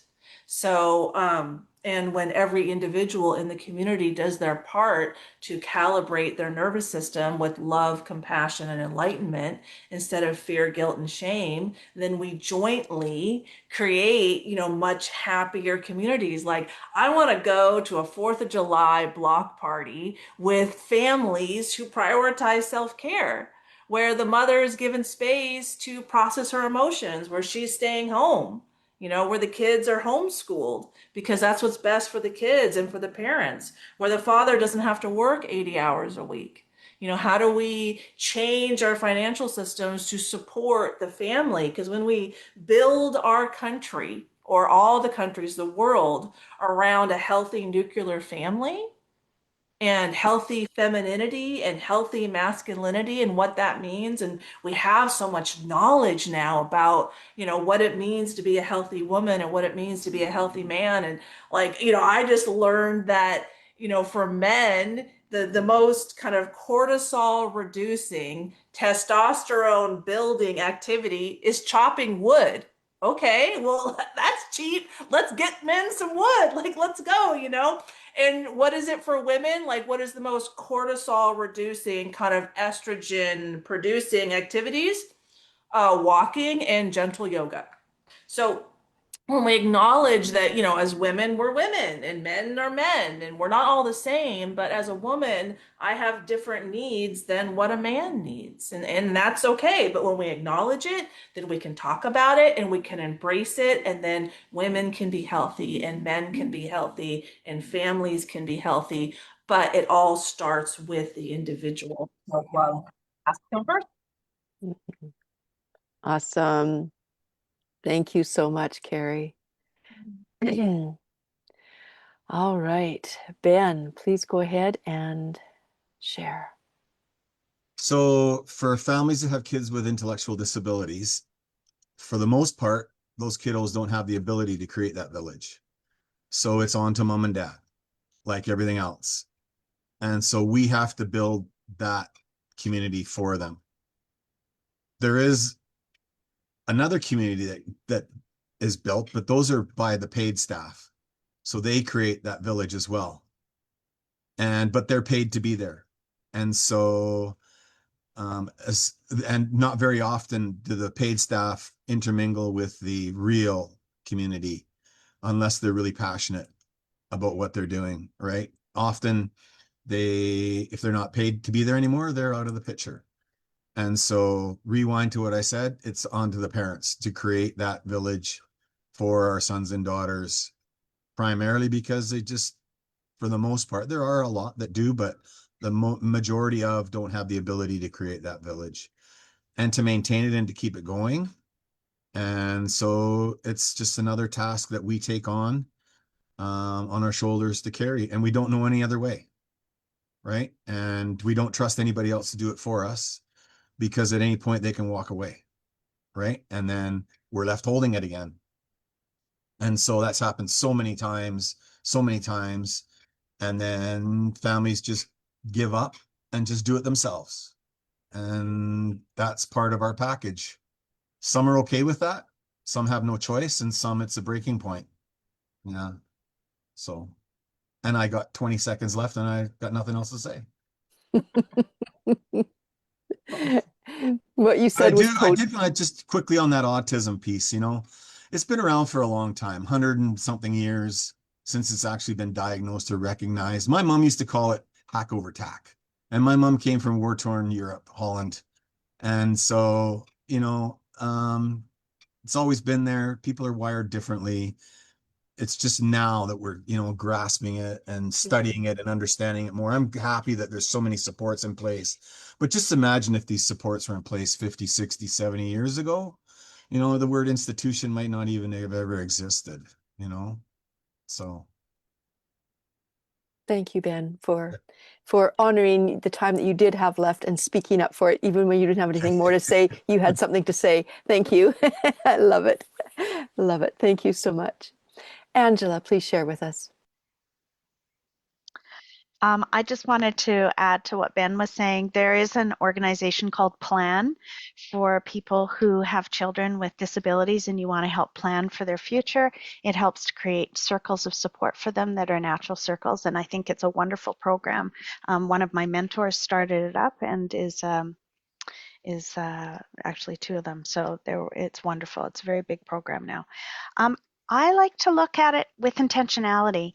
As a parent, our job is to be intentional before we have a child and when we're pregnant and all the way through right throughout our lifespan as a parent. It never ends. One of the ideas that I like to look at is Bronfenbrenner. If you ever want to look that up, it's a system, an ecological system that looks at the child as the center and then the systems that go out like a wheel. So it would be the family first in the system, and then the next is the school, and maybe if you've got some faith organization or other community organization, then it's more and more and more it goes out. And it's a matter of looking at how do we intentionally choose the people in our children's lives, in our lives as families, and how does that align with what we want to create for a child to understand their place in the world and a safe place for them to be able to grow and expand beyond what us as parents can serve them, because we can only serve them so much. We can only give as much as we've gotten ourselves and as far as we've gotten ourselves on our own laurels and the people around us. So in having the best of the best around them to help them expand and be bigger than us and bigger than what we even have in mind for them, part of it is also letting go and knowing that they're going to create their own pathways and that's good, and they're going to have their own callings. And then on top of that, I love John McKnight's work. He's from the 70s and he looked at how to connect people. And so looking in communities and who are the people that your child might connect with in really meaningful ways, that maybe it's the bike shop. Maybe your child likes to hang out at the bike shop and wants to learn how to dismantle and put together a bike. And that person could be somebody that nobody else really knows is a leader, but there's somebody that's really important to your child's understanding of themselves and their gifts. So that's all. Love it. Thank you so much. And I was actually interested when you were talking about the child as the center and the all the supports around. What came was the rings of a tree, that support, and it's just, there's the bark supporting it all, but it was just shivers just all up and down as you were sharing that. And so thank you so much. And speaks very much of, I was talking with Michelle earlier, and Adrienne and I were speaking about the tree, about that as a model. And and it connects even in that aspect of the families like business, but that what's in the center and the supports that are out there around it. So thank you so much, Angela, for sharing. All right. Is there anybody else? Michelle, I please. want to go because this whole lead in, Angela, and you just did to like ecosystem minded stuff, and as a biologist I'm always thinking about ecosystems. And so you to create a community, you need all of the different, you need the water, you need the soil, you need the plant, you need the bee for the flower, you need the all of the bits of the ecosystem to be able to function together and for it to be healthy. And speaking back to our the self-care and joy, I often tell my business clients when they're developing their natural, purpose business that suits their needs and follows their interests, because that's what's natural for them, that following your joy is like a landing strip to develop your function in the ecosystem. Is like tuning into what you're really here for, and that each of us tune, creates the space to feel our joy, to tune into what we're actually here for, and then do that in the community. That's back to more the tribal, connected community. Everybody has a role and understands, and so and so does this, and so and so does that, and we all have a place and function and timing in the annual cycle, right? And rather than sort of this industrial, box corporate, patriarchal structure where the education system boxes you into certain roles and that sort of thing, right? So I sort of feel like to create a healthy community, we need to tune into ourselves in the way that I think maybe it was Carrie, but said that, when we experience ourselves and our own joys and paying attention to doing what comes naturally in a way that's natural for us, then we naturally create that community, because we group together with people that we need to connect with, much like we're doing here. So that's my answer to creating community. Wonderful. Thank you. Thank you, Michelle, for contributing that. And Yuta, please go ahead and share with us. Wow, I can only agree on each and every one. And I think I want to look at the bigger picture, because I think the problem is that there's little communities that are not aware of the other ones. And I understand how difficult it is when you're sort of in that situation to reach out. So when I look at societies, I think at the moment we are ready for a big change. Personally, I think, sorry, enough of that male leadership. It took us into really dark places. So I think at the moment I would raise the topic of female leadership, because I believe when we would have more female leaders, we would have better communities, more empathy, and more working together. But I think we're still a long way off that. I'm also realistic. I'm optimistic, but I'm realistic. I think, the smaller communities or the individual people have to start reaching out one by one to another person to create a big network. And one advantage we have in the modern world is really the internet, and that we can communicate much faster. And that's an excellent way how you can also create new communities that meet in person, but also like we do online. I think people need more support. And I agree, it could be anyone, someone you don't know yet, that could be in another network that would say, well, we have some funding, we have some resources, and we want to help that community. And we can connect communities so that they build a stronger and a much bigger network. I think that is what is needed for modern parents, and people in our time. And that's really all I have to say, because I think that is part of the solution. Yeah, and I think, that here is already one picture that we could see for the future. And yeah, well, I think all of you nailed it right on the spot. So 11 seconds left, nothing left to say. I can say, let's do it. That's German efficiency for you, folks. Oh, thank you. Thanks, Yuta. Thank you so much for this. What an amazing time. Michelle, this has been. Right? Yeah. Like, and Adriano, I know when we talk about, creating the Microsummit, and when we see the people who say yes to speaking, it's just like, so we're here at this point of just in awe of you each and what you have shared. So Michelle. Oh, well, and I would like the opportunity to have the folks in watching drop a comment, or if you're watching this on replay, let us know how any of this landed for you, and leave your questions. And because it'll be in here evergreen. It'll also be on our YouTube channel, so you can watch that and subscribe there. But I wanted to go around to each of the speakers now and kind of just get how did this Microsummit land for you? Like, what was your biggest takeaway? What did you like best? Like, what did you get personally from today's conversation? So I'm gonna just go around and we'll give you a minute each. I'm actually gonna start with Ben. Ben, what did you get personally from today's conversation? I just love doing these. I love to share. The learning never stops. That's another thing too, right? You never know everything, and so the learning never stops. And I love the community, the collaboration. I'm a big one on collaborating. I think that's super important. I heard that word a lot. I heard community I heard support. It's good. I feel connected. Yeah, I feel connected Awesome. and met some new people, and I hope to meet them again and connect with them again. It's cool. And they're not that far away, right? We're in a virtual world where, Germany's not that far away, right? It's right next to Holland, I know that, right? And Vernon and Osoyoos is like right here in California, and where Julietta, where are you in Michigan? Right. So, you're in hockey territory. She's an honorary Canadian. Most of us are Canadian. Okay. All right. Oh, they're good. And she's wearing a Detroit jersey. I hope it says Red Wings on the back.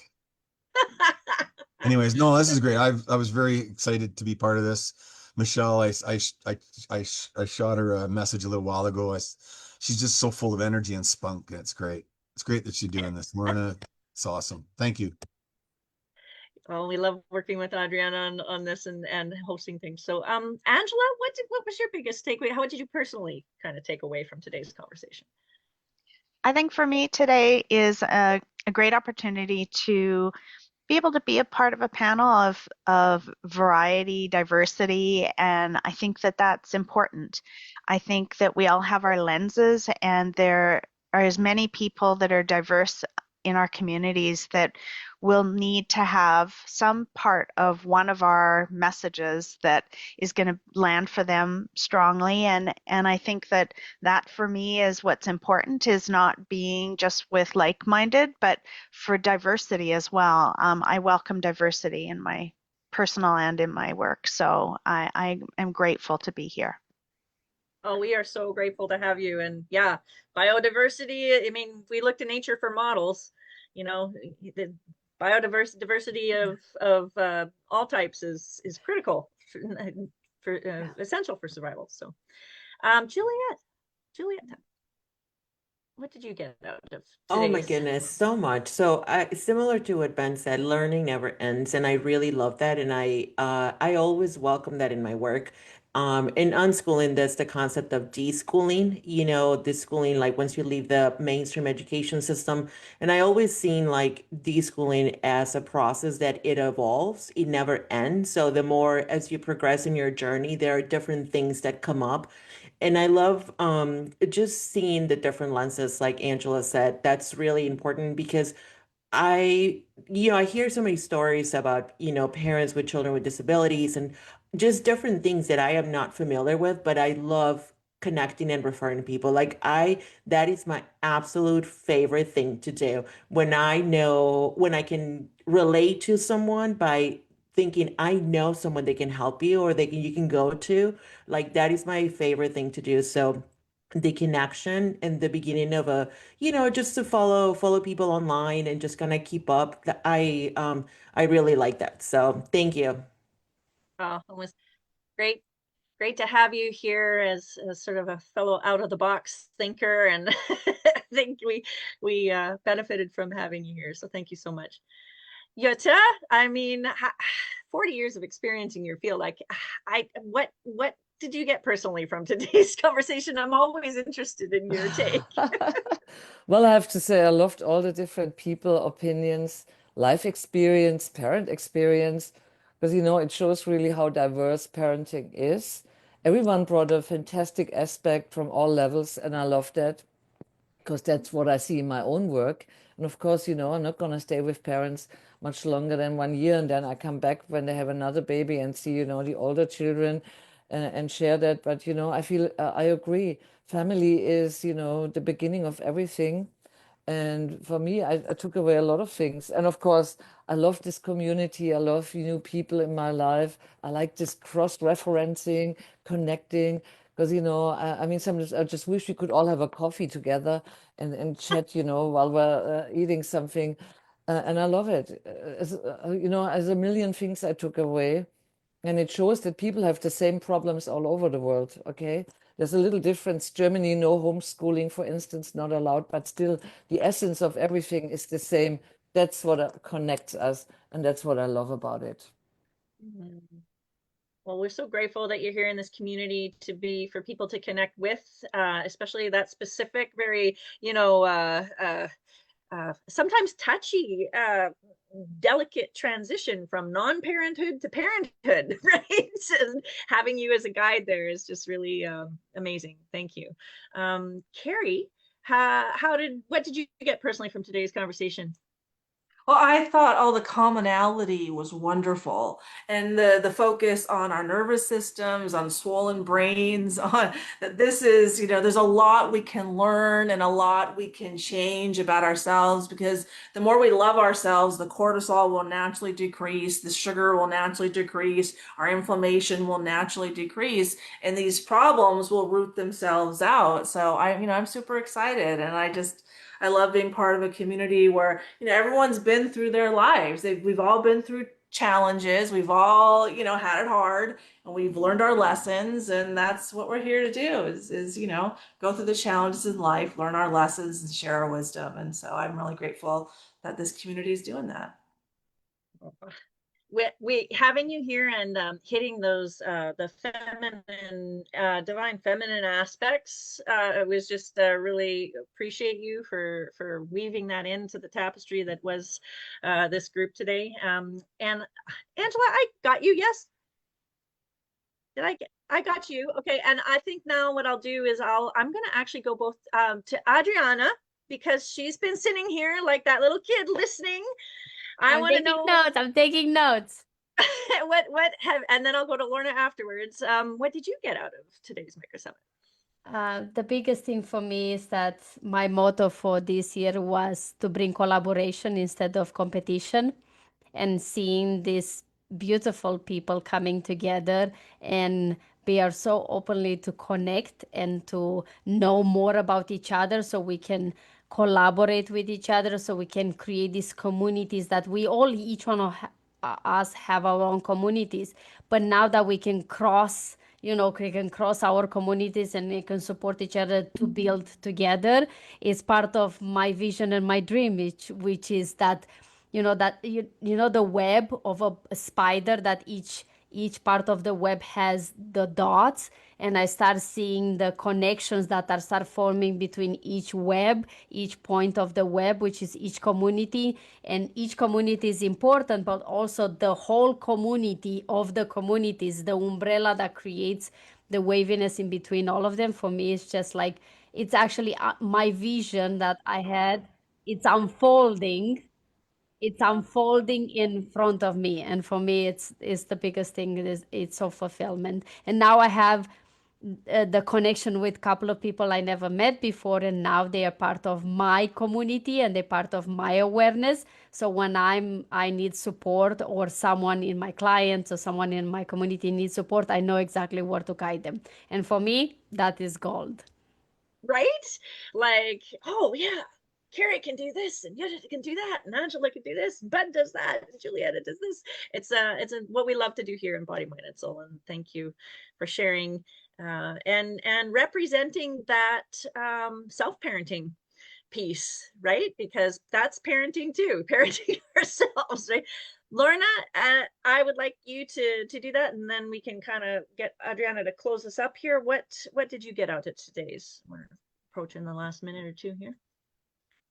For me, it was really listening to the heart of each person, from their own experience, from their experience personally as well as professionally, and to hear that. And when we talk about, it takes a village to raise a child, there's that aspect of sometimes, we're raising a child, and what really was brought out here today was that village includes starting here, this person connecting with each other to support the child. And so the child is a part of that whole web. And so the village it's a healthy village when everyone is healthy. So, and from that, we get to raise those children and perpetuate that healthfulness, wholeness. Thank you. It's been amazing to hear each person share. And I've been moved and touched by each person, and knowing and hearing about the impact that you are making on the world, a child, a parent, a family at a time. Thank you.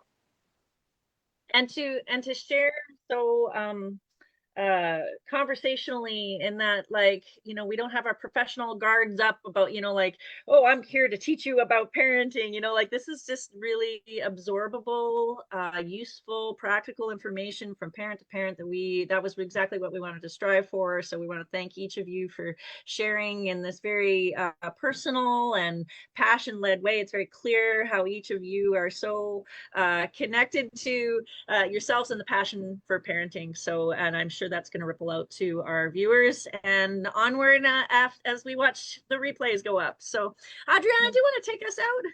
Yes, it's so, like I said, it's so much gratitude I have for each one of you here, my beautiful people, my beautiful speakers, to be here and take your precious moment and time to be here with all of us and serve in your one way the people that were watching. We have a couple of people said, Gabby said, great conversation and good lessons to analyze on. I find myself as parents that we forget also to have fun and to enjoy the parenting experience. And I just struggle and fight with it, but actually enjoy it as well.